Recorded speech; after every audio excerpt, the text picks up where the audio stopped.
generational healing. It could be from, weeks ago, really, honestly, that you reacted a certain way. And my big thing right now is to apologize as quickly as I can. I'm sorry. I'm sorry that I did that.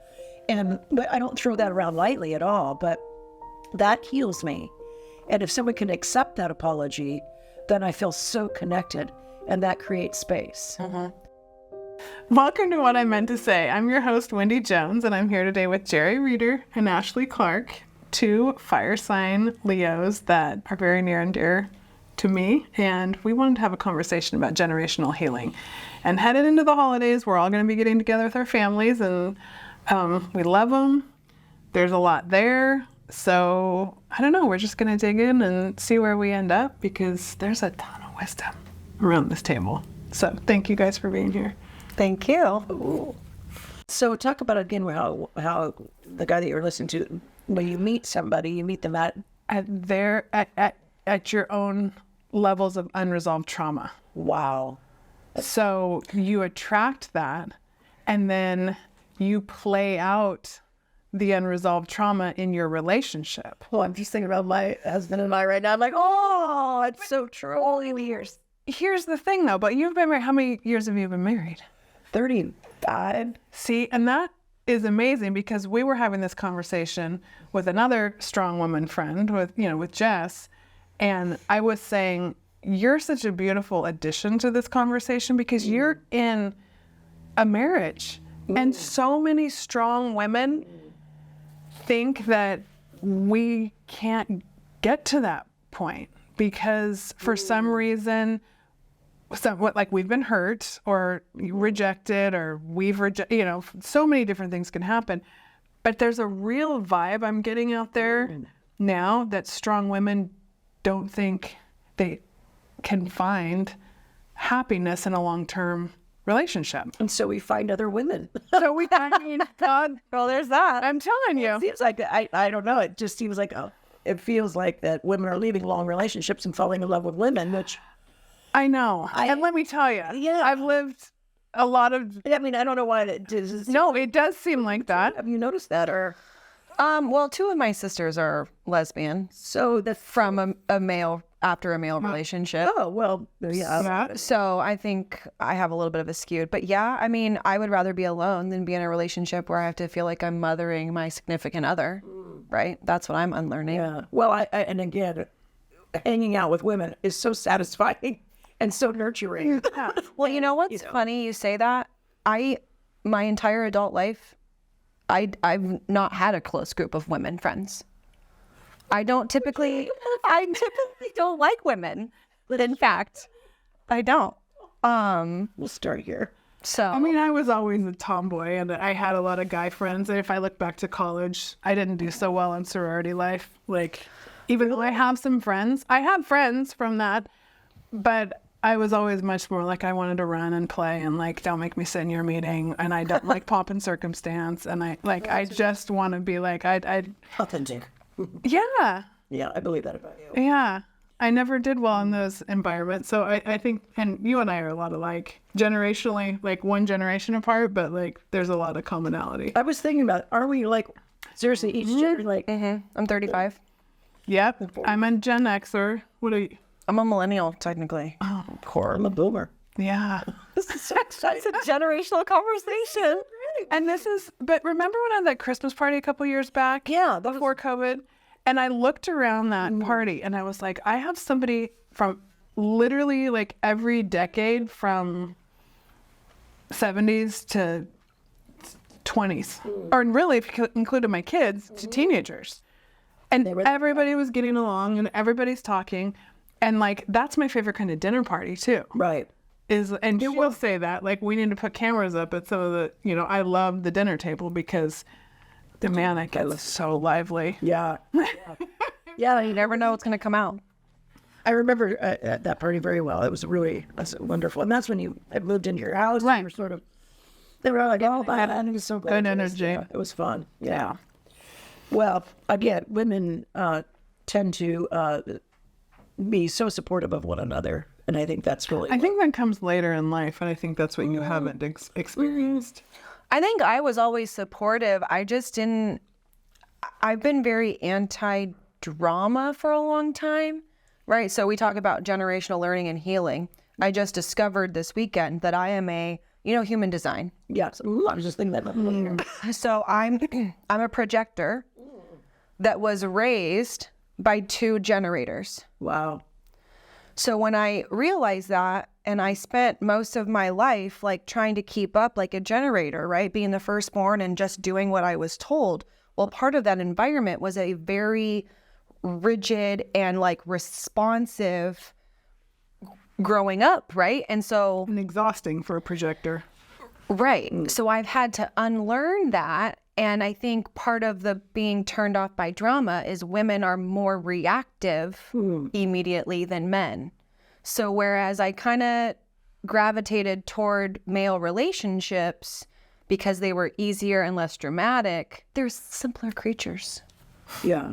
in a lot of ways, I think. Do you feel like you're an intense person? I don't know why I just, Yes. yeah, I like that. But yeah, I do Yes. feel like you have like a lot of like some wonderful in-depth stories inside you that haven't even really come out, honestly. Probably. Let's get the cards. I'm feeling them talking to us, but I like that about you. And I think you're just now, well, as I can say safely, that I can feel intuitively that you're just now stepping out into a platform that's going to be so beautiful for you. Thank you. I can feel it. It's been something bubbling, but not knowing. I mean, she said she started to see it where I would start to put out certain messages or comments or things, and she's like, oh, she's got something to say. Granted, like politics is not where my strong suit is, but I am very opinionated, and a lot of people call me abrasive in my earlier 20s and 30s, but I think it comes from, again, having the responsiveness, the reactiveness of my parents and learning that early and being like, wait, I don't have to respond the same way as they respond. That was good, So- right? And I mean, that we were saying that earlier. It's like you can tell people till you're blue in the face, like try this or do this, and a lot of times, people aren't looking for advice; they just want you to listen. Yeah. So take that. That's a good thing. Yeah, right. But then the other thing is, you can show them, but it's all in the end. It's our responsibility to do what we have to do for ourselves, and it's lonely work. Yeah, I mean, it really truly is. I mean, it's like I was watching the Tanya Tucker special with Brandy Carlisle.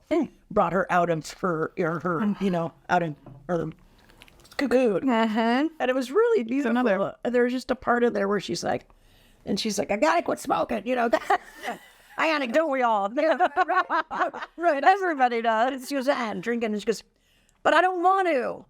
Because I felt so much, because it's like we're all we're all just things that we have to do, we know that are good for us. But I don't think we used to understand ourselves as well as we have the capacity to do today, because there's so much information out there. When I say I was geeking out over the weekend on these different podcasts, and why I love the podcast world so much is because it's so chock full of wisdom. Right.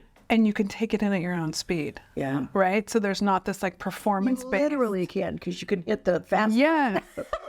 That was mind-numbing. The first time I heard my son listening to a lecture at 1.5, I was like, oh my gosh, your brain is so cool. I can't even understand what it is. That's strange. I have such a hard time taking it I need it to come in slowly. I need like half speed. Yeah. Jamie It's like in process. Stephen Kotler. Oh, yes. Love those guys. Oh, yes. I am. Flow. Oh, yes. Guys. Genius. Yeah, they're just really great. Human Genome Project, Yes. Flow State or Flow Collective. Yeah. Yeah. I think they're in San Francisco doing some amazing work Yeah. with actual physical part. I think they built these big machines. That's the human genome. Yeah. Yeah. Fascinating. Right? So I think they were saying at one point, they were interviewing each other. They were like, well, did you listen on the regular speed, or did you he goes, well, that's like a cheating. It's cheating. But he was like, no, I really wanted to get this one, so I listened to that to a regular speed. I was like, I didn't even know you could do that. Yeah. It's so true. You know you can do that. Yeah. And I can't believe you did.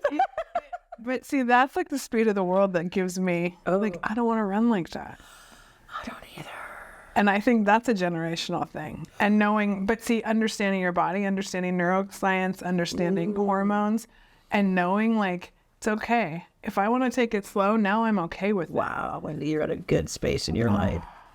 I mean, it's not always possible, but I think it's a realization that you can, and it's a choice. So at what point did you think you needed to start doing the work? Was that at the divorce? I mean, The divorce was a huge reckoning, which it is for Right. most people. But I've always, I didn't realize, I've always been a deep thinker. Right. I've always been a sensitive soul. So trying to make sense of the world and not having, I go back, and I was just doing a podcast today with another guy that called himself a wizard. So I was he dug into the energetic world from a male perspective. I was like, wow, this is really cool. I'd like to. Yeah, and he was coach, and so it's like feeling things at a young age that other people didn't have an answer for you, or know how to receive you, because you were feeling so much and things made you. So that comes off as nervous, right? That comes off as like an overactive nervous system. And not that I wasn't a tantrum thrower, but I was scared of everything, because I just could take so much in, but I didn't know that. So it took me a long time to realize, wow, I was just taking in a lot. Yeah, well. And it needs to come in slow. And I'd go to my room and I'd read books and I'd go to bed early, but there wasn't an outlet for it, except for sports. Mm-hmm. And that was the other thing I learned, or listening in this podcast this weekend. It was Diary of a CEO with Gabor Mate was the guest, and learning that creativity can be athletic expression. Right. That was never, because I always, you think of painting and drawing, but that creative urge that we have that helps us calm our nervous system and process our feelings. Sports can be that. Well, and I don't think anybody talks about that. Well, and you play tennis, right? And it is that flow state that helps us process. That's how people deal. And it's interesting to see that, families that don't have resources to put their kids in school or projects. And in some respects, there's no, if you don't, you find your own resources. And those kids that grow up, just taking whatever they can and making projects out of that. But I grew up on the side of the railroad track. It doesn't sound, it wasn't that bad. But it was that's what was our playground, was the railroad track, right? Mm-hmm. And, then I found gymnastics, and that kind of was, I guess, a saving grace. You're right. Yeah. Yeah. And even if it doesn't and I think in today's world, everybody takes it down my kid's going to be a professional or a college athlete. And it's the healing and the expression and the processing that goes in any activity that we have a passion for is so much more important than any award or scholarship you'll ever get. Oh, yeah. And it took me a long time to realize that, because I felt very underachieving and underperforming for a long time. And that also lines up with, and I think about this with my son, who's 6'7" but doesn't play sports for a variety of reasons. But when people say to you, oh, you're an athlete, and then you're not, there's almost a little identity crisis. And people would look at me and be like I didn't have the confidence to be the physical athlete that I was. I didn't have the confidence or the training to be that. So when people would see me and then I didn't feel like I could perform to that level. Wow. It created this who am I kind of thing. Wow, that's interesting. You were an athlete, right? Since for as long as I can remember, I played everything. I mean, I was homeschooled till I was in 7th grade. Wow. So youth sports was how we were socialized, that in church. So I played AYSO soccer, Little League softball. Wow. And then once we did start going to public school, the whole thing, basketball, volleyball, track and field. How was that transition? I'm just curious. For me, it was easy. I think the hardest adjustment for me was having to put on actual clothes to go to school versus being able to be in my pajamas, right? And it's still true to this day. I'm comfortable more than I dress up in business attire. Right. And I like being that way. But I found a knack really quick for tutoring and helping peers. And because I played sports, you were ahead too. Yes, I was ahead in a lot of different different She's really smart. Subjects. But I also, because I had the sports, people at the school knew me. So I wasn't diving into a new environment where I didn't know anybody. it was just a new educational environment and social environment. But you were crushing it, huh? Yeah, I mean, I actually just saw a reel about this today, like being an athlete versus being athletic. To me, athleticism is a like innate, like God-given. You can jump high, you're strong, you're fast, whatever. But being an athlete, you can learn to be good at your sport or your craft by technique, training, mindset, things like that. That was more of who I was. I was like, oh, I can control that. Okay, I'm gonna be really good at that. Okay, I can work really hard and just do my best. Okay, I'm gonna do that really, really well. So I learned how to be an athlete through being a student of the game, I feel, more than I was athletic. Yeah.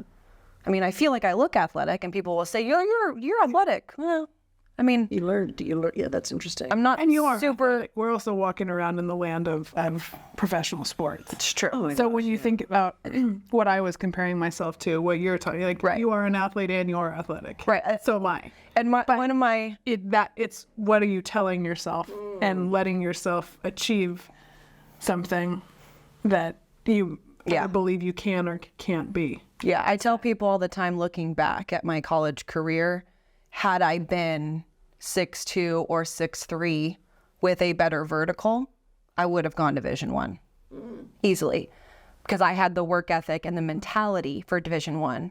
And really, I probably could have been a libero, maybe, but I didn't have the physicality, the athleticism Interesting. to be Division I, at least at that time. I think it's changed a little bit now, but I also wasn't looking at podunk Division I. So can you pick out, like, because you're a coach, can you like pick out an under lineup, like that one will be, I mean, or Yes and no. Like there's the eye test. So you look for a specimen of an athleticism, right? Like tall, the right muscles, the jumping muscles, things like that. But because I am who I am, I look for the kids who have the intangibles. To me, I think those kids go farther anyways. I love it. Yeah. As soon as somebody with talent gets hurt, like Yeah. what if you don't have the mentality, the drive to get back on the horse once you're done? Like So true. that's where I think a lot of the burnout comes from that we're seeing is like they're taught to just go, but they're not actually taught to figure out like why they want to do this or what gives them joy, you know, and I experienced that. So That's wonderful. And again, when do you say that we're really living in, I mean, It's intense times. it's intense. I mean, as a parent, like you're driving your kids 15 different directions versus like even in my generation, you were talking about growing up on the road tracks. In my generation, I started playing, like having practices pretty like almost every day, like, you know, 7th, 8th grade. Yeah. But they were an hour and a half and then you're home and they're still the rest of the afternoon. Right. Like we were running around with our friends on the block playing games that we invented. Right. And I mean, that's what makes you sound old these days, but you also realize what it did for your brain Oh, absolutely. and what it did for like the sense of play and not having to get something perfect and just being fast because you were playing tag and not having to beat somebody or like, Yeah. there's a lot there. There's a funny guy on it's not a funny guy, but he's the USC ex-quarterback on Instagram, and he goes, Soho. What's Matt Liner? Matt Liner. He's hysterical. So His Instagram is He's very funny. amazing. And so is Richard Jefferson. Jefferson. Yeah. Jefferson. So he had one that's just like, well, and he always talks with that, you know, it's like, if you live in Manhattan Beach, you're bound to have a Soho, a Soho membership. And then you need to have a golf cart if you're living in Manhattan Beach because, you know. And your Aviator Nation stuff. Your nations and your wife has to wear the Lululemon. Or, that seems so old, Lululemon. Now, right now, it's glow, or what is it? Oh, is it aloe? Or, Yeah. So Lululemons are so yesterday. But it was just really funny because he was being really honest. Yeah. No, he is. And he has you driving your kid to like every spot. To 15 different and lessons and music lessons and like it's over programmed. Like I remember the weekend that COVID hit, not knowing how I was going to get through that weekend, but I always figure it out. But like, I didn't know how I was going to get everybody to where they needed to be. And there was also something that I wanted to do that weekend. And I was just like, okay, I was good enough at mindfulness at that point to be like, it'll work itself out. Like I always think, someone will come in and be able to give a ride or something. And then everything just dropped, right? No. And there was this huge sense of like relief was the first thing I noticed, because I didn't know how long this was going to go on and everything that was going to come through after that. But I was like, wow. And that was my first realization of like, wow, all my kids are around the dinner table and we're just sitting here hanging out, talking. I'm not going up and down PCH 15 times. I used to like take a nap in the mid-evening and then go pick up kids at StubHub, right? I had to be like, set my alarm to go take off and go pick up. Sleep in the car. Yeah. Oh, I used to sleep in my car all the time. Just like outside view. Like, yeah. Uh-huh. Wow. Well, times have changed. Yeah. Haven't they? Yeah. So how do we start this conversation? I know. What are we talking about? We were all with our dads. Right.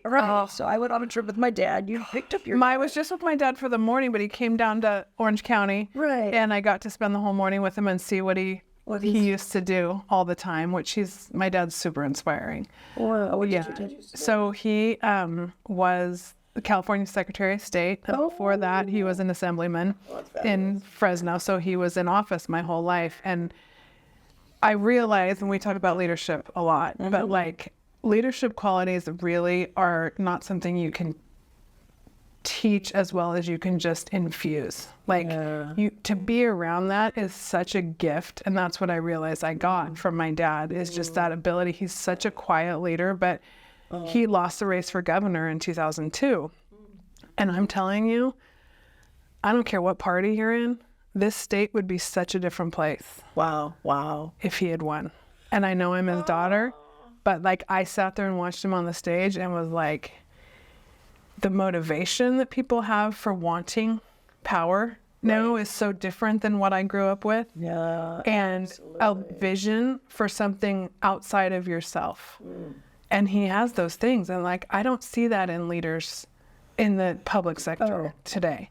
I'm disgusted. So it was really inspiring. And then he gave us talk and all the people love him. And then we got to go have breakfast. Oh, that's and it's cool. Yeah. And it's so, as an adult and as crazy as life is, to just get that one-on-one time is like, you can't such a gift. Pass them up, right? Yeah. And I think that, you were working through some good things with your dad too, and you can't pass it up. My dad's 85, so I'm not even pass anything up, right? Right. Yeah, it's really cool. And you took a road trip. For 2,000 miles in a car with my dad and my sister, and again, that should have all been on. Yeah, my daughter said, you need like one of those cams, the dash cam, because we're just screaming at each other. No, and we're trying to take off ramps. Says you're supposed to be taking the other one. You're like, Yep. Well, we're safe. We're safe on that one. Yes, but yeah, there was a lot of stories and just things coming out just on the dailiness of like, where are you going to eat? What are you going to do? Like, what hotel do you stay at? And you're just like, can we plan that a little bit ahead of time? And he's like, oh, we'll wing it. And like, I don't want to. I don't want to wait that shady hotel that we did 2 years ago where I was afraid to lock the door with the chair and where there's people down the hall. It's like, it was scary, but it wasn't scary for them, but now the world's different. So this is so true. Yeah. My dad was the same way on our cross country trip last year. Like the first 2 days was a feeling out process of like, even just the timeline of food. So we pull into the gas station and I walk in thinking I can find like a breakfast sandwich, again, a coffee, and of course I cannot. Like, okay, I guess I'm gonna have chocolate donuts and a coffee. Yeah. Actually, it was a Monster that day because my dad drinks a Monster every day. Oh. Actually, 2. He's up to 2. Oh, wow. Oh. Right. Burn those adrenals. Right. I'm just like, God dang it. But like, then we stop at the gas station. I'm like, okay, this will hold me over for a few hours.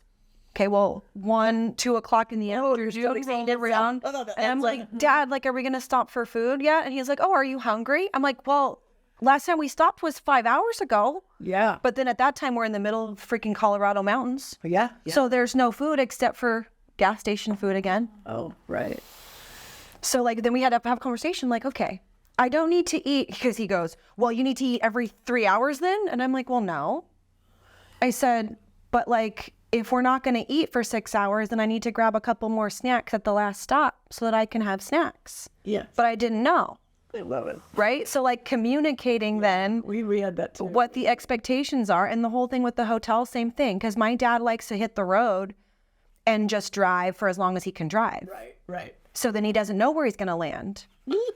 And I'm a hyper planner. Yeah. Right? So I'm already going into this going, okay, so we're just going to go with the flow and this and that. But I also was like, okay, Dad, I need a comfortable bed. I need internet access at the hotel.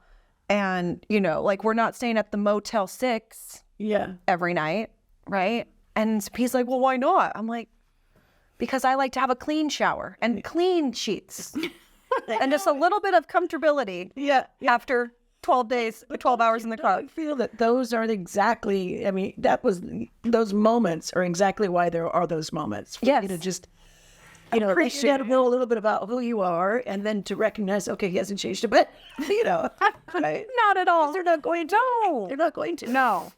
It's so true. And wasting any energy Yeah. Yeah. trying to change somebody else. Should I tell her the communication story? Yes. Oh, God. Oh, gosh. I got to hear it.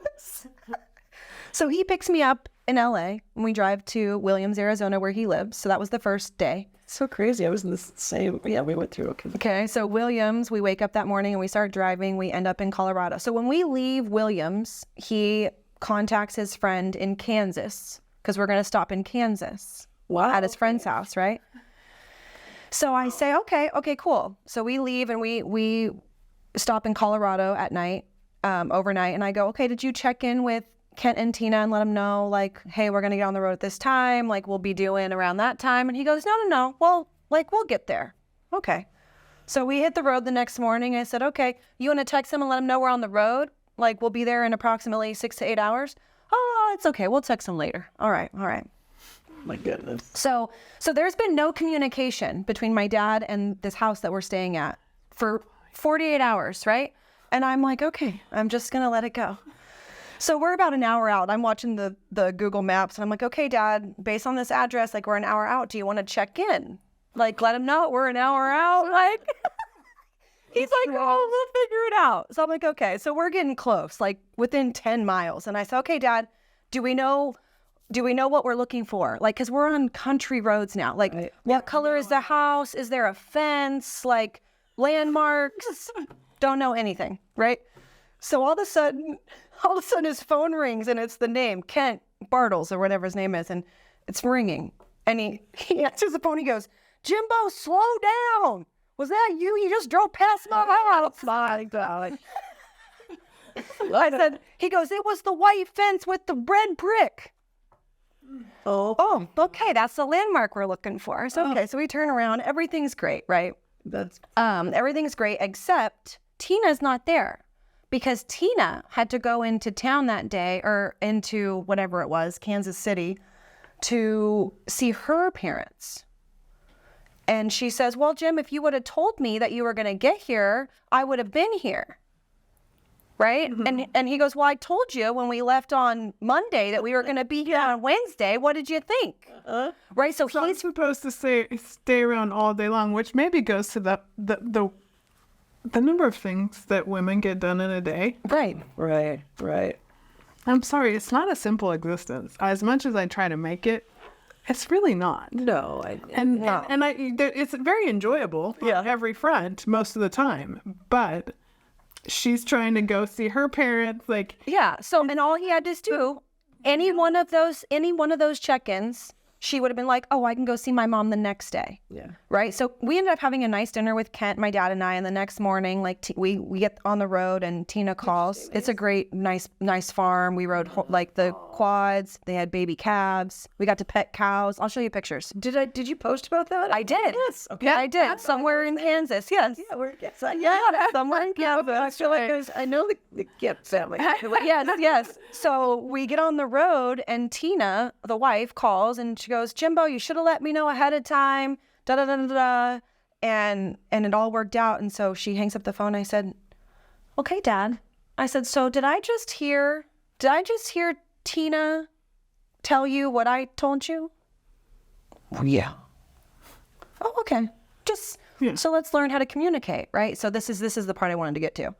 So my dad then gets to this point where he goes, well, you know, if you love somebody unconditionally and you know that they're not good communicators, take a deep breath.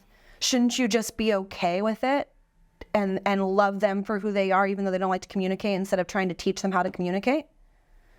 I said, I love this. But right? Isn't it great? I said, yes, Dad. I said 100%. When you decide not to grow in your communication style, I then can choose to ignore that. But the other side of that is I can also choose not to communicate with you at all. That is also a choice that I hold.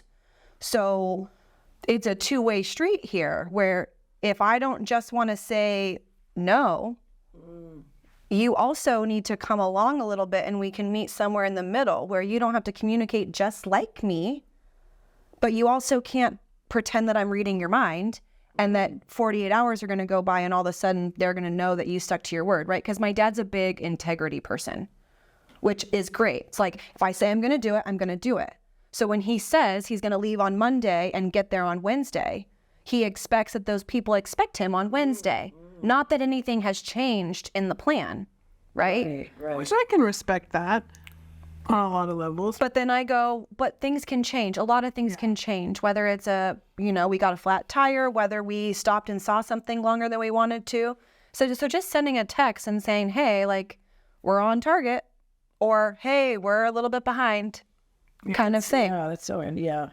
Because communication's been a big deal for my dad, and he's also not a planner. So it's like, why? I love communication. We can pull open his human design. His throat chakra is filled in, so he has a voice. Did you tell him that? No, I didn't get that far. Wouldn't that be great if you could just like tell your parents about the stuff that you really like? Dad, let's pull some cards now.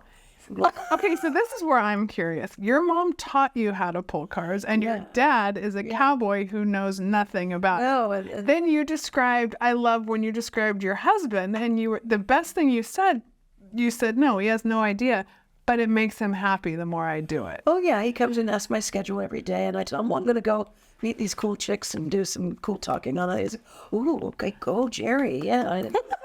That's amazing. Yeah, and he doesn't, like you said, he doesn't really get the cards, but it's like, you don't have to get it all. You don't, but wouldn't it be fun if your parents just kind of got in your world a little bit or got on your page? But there's such a disconnect with him, I mean, especially with my dad. He like is truly, I guess I say cowboy because, I think I mentioned that before, that they really did grow up in Alamogordo and New Mexico, where, Billy the Kid was really an active part of his grandfather's life. And it's like there were gun shootings and just like your gun. And, he would tell me it's a different world. Yeah, it's like, it's exciting. But they don't, and so for him to try to do a text or, his phone. Can you imagine, though, like their perspective on the way the world has changed? And he's trying so hard. He's like trying to get on Facebook again because he got kicked off somehow. My dad, too. He hates the phone. Yeah. And he's 30 years younger than yours, and he still is stuck in Cowboy's a great freaking word. Yeah, and that's my dad's other side too. So there's an interesting I love thing. cowboys. I do Me too. too. Just so simple. Amen. They don't know their astrology or their rising sign. Not at all. And that's okay. Yeah. See, that's a Didn't know he was an Aries though. okay. Well, It's like, that's like basic. yeah, Keep it basic. yeah, that's good. I don't want to hear too much. Yeah, he's Like, a very stubborn leave it to the Aries. girls. Leave it to the girls to have the more woo-woo spiritual, and just let them glean little pieces of it. And remember, the Empress did give the king his cape to wear to pretend he could be in charge. Of course. She did. Of course she did. Yes. Could you go? We did get to some generational trauma discussions, though. Great. That's what, yeah. Yeah, I told him, I said, and I don't know if I've said this to you clearly yet, but what I've come to realize as we have these conversations and go about life is like, the mental health crisis that we're in my opinion, is here now more than ever. Yes, because of COVID, but more so because we've had 3 generations at minimum of people that have gone through some level of trauma being unaware of that trauma.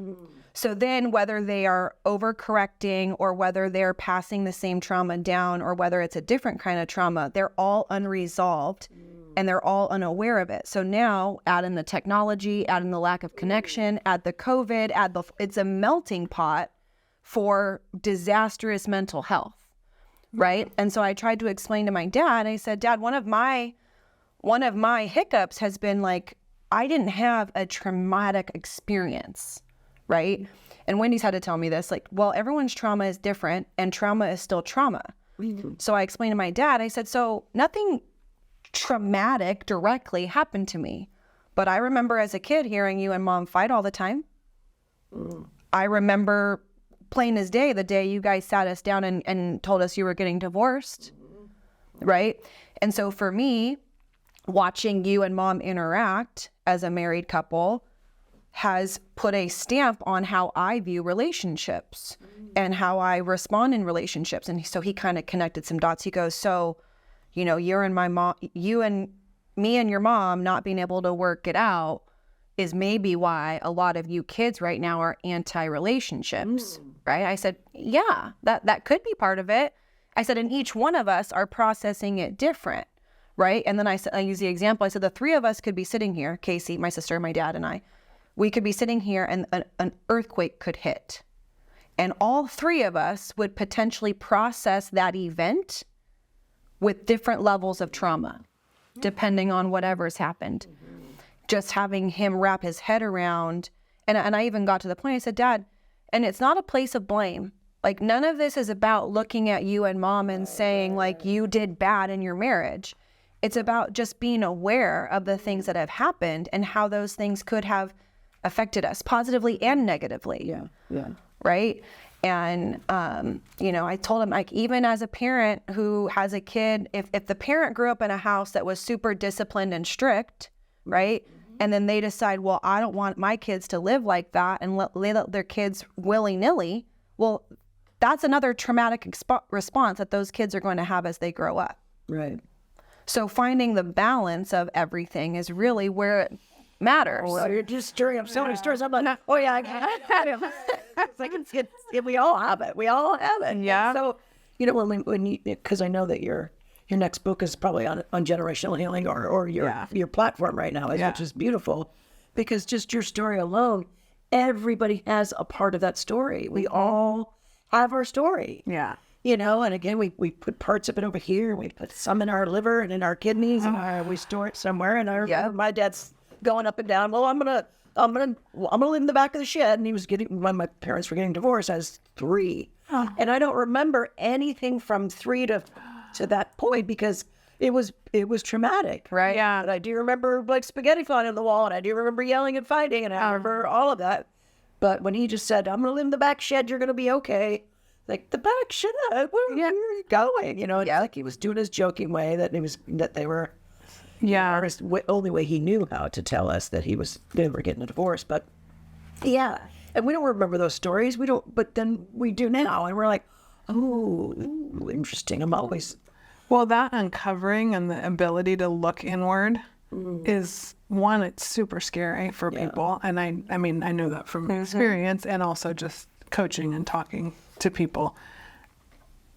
But the alternative of numbing or blaming. Oh. Absolutely. Man, that's not a pretty road either. Oh, God. So, like, It's also a lonely road. Yeah, even though the healing feels lonely for a while, but then you realize you start to really authentically connect with the people that are on that path. Yeah. Yeah. And that's why you end up going, and no shade, like, I'm somewhat, I love people. I love human connection. I do not love crowded rooms. Like, I very rarely have this huge desire to go out on a Saturday night to a crowded bar or like go to a big party, gala party or something. Like, I feel like so deflated in those environments, and yet I'd rather sit at a table and do this, right? But like understanding those things about yourself and then knowing how to go inward and being okay with it is, I don't think that's something generationally. No. Like baby boomers and above were not taught to self-reflect. No shade. That's like, no, it was cultural at the time. So like, how did you, but your mom was, see, your mom was before her time. Well, she was a hippie for sure. Yeah. She was just like a full on, like, you know, a hippie. She was doing yoga with the gurus from India, and we had bands playing in our house, and it was, you know, the hishi beads hanging and the incense going and all of it. And when you with your mom? Yeah, my dad would pick us up every Easter, Christmas, holiday. He would drive from Burbank and come get us. We'd go back. So it wasn't like we were totally disconnected, but it wasn't like my mom. Yeah, your mom was. Yeah, she had the steady. the 3 kids. Yeah, and you know she did the best she could, and I wouldn't change it for the world. But at the same time, I'm like, whoa, I don't have to do that because I got a reader. Yeah, Last, you know, I call my husband reader, but like I feel pretty damn blessed that I have that. I really kind of was like, whoa, I didn't have that growing up. You know, I didn't have that. Well, and not to like stereotype, but that's actually, it's amazing. And it's a testament probably to the work you have done. But how do you attract that? You know, because we're sitting here saying like, you know, we repeat patterns, but the minute you stop laughing at their jokes, you know, The bad ones. the good, the bad, the minute they stop like making you laugh is when it's over. I mean, he still makes me laugh. Oh, still makes me laugh. And I'm it's like, huge. and I'll yell at him and I go, that's the only reason I'm still with you. That was funny. Now, get out of my face. You know, or whatever. As he brings a big can of food and sets it down because he cooks every night for me, you know. And, I know but it's not perfect in any way. Oh my God, it's like the opposite. It's like if I told you all the dirty details, you'd be like, oh fuck, do you need some help, Jeri? Yeah. You know. Well, and that there's so much truth to that. Like, and people think it's not a happily ever after thing. It's just having 2 people that love each other that want to do the work Right. and grow together. Yeah. And that's not a linear path. It's not always a pretty path. I wonder if it's like still, are we still, like you're saying, are we still, what are we still learning together? You know, Yeah. It's like at what point do I like I've never heard everything I need to get to learn from you, reader. Yeah. You know, or is he still learning from me? You know, and what are the kids seeing and all this? But you know, the grandkids get to see Will and Papa. You know, it's like okay, and then it makes it all worth it makes it all worth it. It just brings tears to my eyes because, you know, like we can give up, you know, and sometimes you have to give up if there's, you know, if they're not safe. My fundamental belief is if there are 2 people that want to work, that have committed to each other, and 2 people that want to work on it, by all means do it. Right. You're right. But if you don't have like a healthy growth environment, you're not doing your kids any favors. No. Like as hard as divorce is, and as much as I wish my kids had a traditional married household, they'll repeat those patterns of unhealthy, you know, the way that we were relating to each other. Do you feel like your kids have watched you grow exponentially? Yes. From the moment you like said, I'm free. Yeah. And the part of me that knows, like, I can't imagine not knowing this version of myself, even though there's so much growth that I, like, every day I'm like, oh, I want to do this, or but like not knowing that this was part of my plan. Because I would not be this version of myself if I had stayed. No. Gosh, that's amazing because I've just watched you grow so much and it's so proud of you. Thank you. Really. I did my teacher training. I think that was 3 years. Is that when 2 years after. Is that when we fell in love? Yeah. I was going to your classes before. And she's the best storyteller. Like, well, that's really sweet. Well, now we had the alarm from your mom. Yeah, it still goes the on. cat, the cat story, and not the Samskara. Like, you tell the most beautiful, you're so sweet. yogi version of generational healing. And I was like, I just want to lay on this mat forever. Well, you're so sick. I mean, the thing is, it really isn't about the postures. No. I mean, I've been teaching for so long. Well, you're 2. Okay, yeah, we're supposed to do that. Oh, yeah. Oh, down dog. Yeah, that's what I got to do too. You know, it's like, but it's more about like, what are we going to talk about today? How are we all feeling? I love your class. What's going on? She always has like essential oils, and all the things. Like, Because the way I do yoga now, my broken, like you were talking about your hip, my broken bodies, ankle is messed up, my hips, I can't do half the stuff that every day, all those yogis are back of the corner. It just and the athlete in me is like, I feel like but it's the broken yoga. I know That's not even about the postures. It's not. That's what we have to teach our world. That it's it's the quiet space. That's teaching your mind to quiet. If I was to ask you to put into your own words what generational healing is, what would you say, Jeri? Oh gosh, that's a great question. I think that it's a breath by breath story. I mean, I think we're really looking to make space and create space in our bodies, in our physical bodies, because if we are congested, and a lot of inflammation is a thing we all face. And it's such inflammation is such an intake of everything, and everything that we've brought with us on these backpacks of life. And I think that if we can unload some of the stories, because we have to create space, and that's why all of the modalities are here for us, and why it's so hard to say, I've got to go to my yoga, or I've got to go to that walk on the beach. I have to take this time, this hour for me. I have to do that, because if I don't, then I won't have time to reflect on what is in our backpack, like what is in there, and why am I reacting this way, and is it because, and I don't really go too far back in my life as far as, generational healing. It could be from, weeks ago, really, honestly, that you reacted a certain way. And my big thing right now is to apologize as quickly as I can. I'm sorry. I'm sorry that I did that. But I don't throw that around lightly at all, but that heals me. And if someone can accept that apology, then I feel so connected, and that creates space. And I feel that generational healing, if we can do that kind of on a regular basis, like if if our parents could say, I'm sorry I didn't give you what you think you needed, or what you thought you needed, or I was doing my best, and or however that is. And there's just so many avenues and rivers and valleys of upbringings. And again, I don't know my great grandparents. I mean, I can hear the stories, but were they farmers?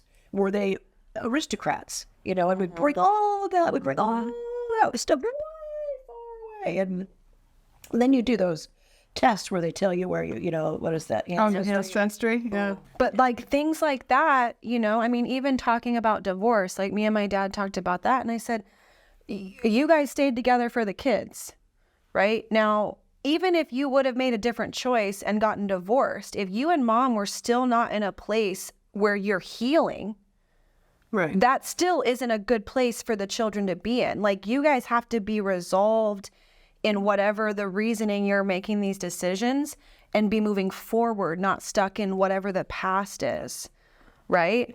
That's the blame, right? And that's why I say the self-awareness is the greatest gift you can give the next generation.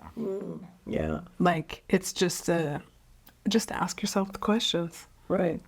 Like, and you can go slow, and you don't have to involve a whole bunch of people. You don't have to post it, but like, your kids will see it. Oh, absolutely. And well, that's what I hope my kids see, because there might have been times where my kids are like, why are my parents still together? Yeah. And because they hear it all. They hear it all. Like, you can say, I'm out of here. I'm out of here. And because I have been out of there, but I'm still there. But so, I mean, but that's the beauty, I suppose, of them seeing it. And maybe, again, was it healthy for them or unhealthy? I don't think there's not a blame. It can't be a blame you can't blame your parents. No, parents are just people. Yeah, they're just people. Yeah. No matter what. Yeah. And I had this, when I went to San Diego State for a hot second, I had this poetry teacher, and it was the strangest way that she presented this story. She said there was, a family, and there was incest in the family, and the child was young, and then it came out in therapy, and, the therapist was saying, or somehow the story came out to be that do you let the child just work it out on their own, or do you really put them through all of this therapy, all of this unpacking? And she just made us think about it. We all had our own opinions going, right. Well, you give that child every opportunity to heal.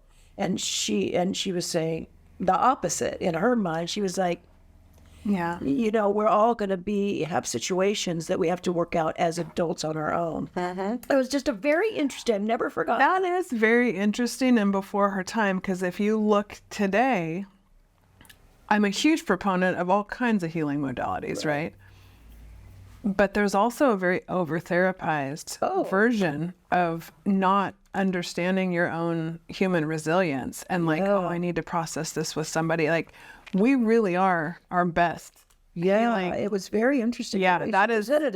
And she just left it up to the class, and we're like, oh, well, we're all like fighting for this child. But then she was like, she was. That is, yeah, she's probably. Well, but also, who are you to dictate if that child is ready to receive the healing and go through that process? Absolutely. Right? Like, that's where I'm at with my dad, is being like, okay, let me just test the waters, open your mind a little bit, ask you some questions, and then let you kind of just figure it out. You're ready. So you're doing it the best way you know how. And in fact, now it feels as if the roles are reversed. In a way, which is beautiful. And I kept finding myself with my dad, like being his parent in a way. Yep. You're just like, now come on, Dad. We now make sure you put your, your. Well, what do they say about the tree of life and the way that the roles reverse? Right? They take care of us, and then we take care of them. The roots start feeding the leaves. Oh, I don't know. I just what's going on. But yeah, I mean, it's a cycle. Yeah. Oh. Wow, girls, this is so exciting. But we can just, the stories never end. No, that's they're what's so really beautiful. But to have people, or at least goddesses like ourselves, to just be able to sit and want to talk about this. And, some people click off 10 minutes into it or a minute into it or listen to the whole thing, or it doesn't even go up. I don't care, because I will not get this hour back, and I would never want to not have this hour in my life. Well, and that's the whole thing about thank you. Yeah, thank you. Oh, because the thing, and a lot of this comes across in so many podcasts, either that I do or that I listen to, people want to be seen and heard. And I love creating that space. Yeah. Because, sometimes I look back and I go, okay, well, maybe that's, something that came from my childhood. And I didn't know how to express myself, or I wasn't seen and heard in the ways that I, would have liked to have been. Yeah. And so, we can heal by doing things in a way that, kind of it heals us and it helps the world, because that's the whole thing. It's like just sitting and listening and. Well, you created a platform. That's beautiful. Thank you for joining us on What I Meant to Say, another production of Inspired Edutainment, brought to you by Be Better Media.